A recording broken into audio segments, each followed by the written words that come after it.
Hi there, I'm Pastor Kevin. It's time for Questions from Kids. Abigail from Union City, New Jersey asks, Is it ever okay to disobey? Oh, I am glad you asked that question. No, it is not ever okay to disobey. You see, the Bible gives us rules and laws to live by, and the Lord has said that those rules and laws are good for us. They're good for humanity.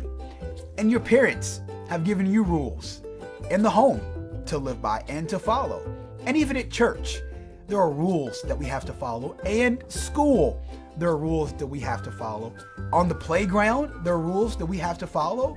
And even for our extracurricular activities, like maybe playing for a sports team, there are rules that we have to follow. And it is never okay to disobey those rules. Now, rules are in place to keep us and the people that we love and even strangers around us safe.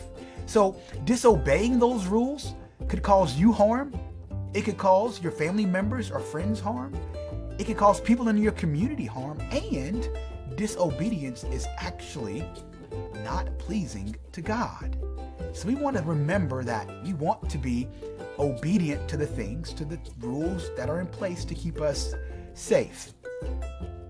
Now, there's also a yes to that answer.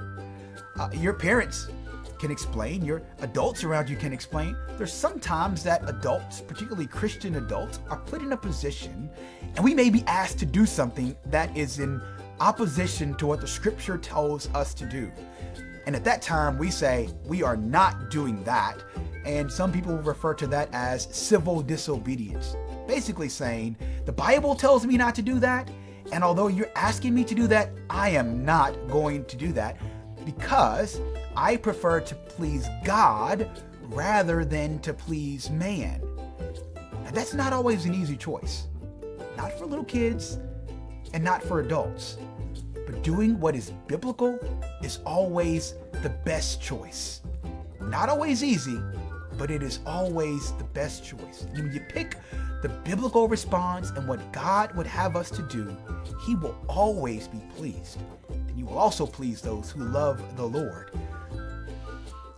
Why do you think God asks us to obey Him?